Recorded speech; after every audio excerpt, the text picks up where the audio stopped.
নমস্কাৰ বন্ধুসকল, মোৰ আন এটি মিনি ব্লগলৈ স্বাগতম জনাইছোঁ। আৰু যোৱাটো ভিডিঅ' দেখা পালে যে বুক লৈছিলোঁ, কিন্তু প্ৰকৃত ভিডিঅ' কৰিব নোৱাৰিলোঁ। তো প্ৰকৃতিৰ পৰা বাহিৰে আমি আহি পালোঁ তেজপুৰৰ বামুণী পাহাৰ। আৰু বামুণী পাহাৰ হৈছে তেজপুৰৰ এক ঐতিহ্যমণ্ডিত ঐতিহাসিক ঠাই, য'ত আপোনাৰ অষ্টম নৱম শতিকাতে বিষ্ণু মন্দিৰ স্থাপন কৰা হৈছিল।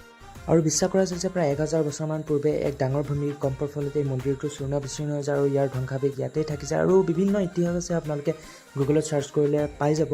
তো তাৰপিছত আমি বামুণী পাহাৰৰ পৰা ওলাই অকণমান ব্ৰহ্মপুত্ৰৰ সৌন্দৰ্যৰ সুবাস লৈ তাৰপিছত আমি আকৌ যাতায়াতৰ তাত চাহ তাহ খাই সন্ধিয়া অকণমান তেজপুৰখন ঘূৰোঁ বুলি ওলাই আহিলোঁ। আৰু এইপিনে শংকৰদেৱ শিশু বিদ্যা নিকেতন দেখিছে নহয়, ইয়াতেই পঢ়িছিলোঁ সৰুতে তেজপুৰত থাকোঁতে। আৰু এইপিনে দৰং মহাবিদ্যালয়তো ফুৰি চাকি আহি আকৌ গাঁৱতে আপোনাৰ এভাগ ভাওনা আছিলে, তো তাৰে আজি প্ৰীতিভোজ আছিলে। তো লাকো ভাল, প্ৰীতিভোজো খাবলৈ পাৰোঁ। এইপিনে প্ৰজেক্টত ভাওনাও দেখাইছিলে, এইপিনে প্ৰীতিভোজ খাই আৰু এইপিনে শুবৰো হৈ গ'ল। যাতায়াতৰ তাত আহি বিচনাত চিধা পৰি দিছে, খুব ভাগৰ লাগি আছিলে। তো আজিলৈ ভিডিঅ'টো ইমানেই।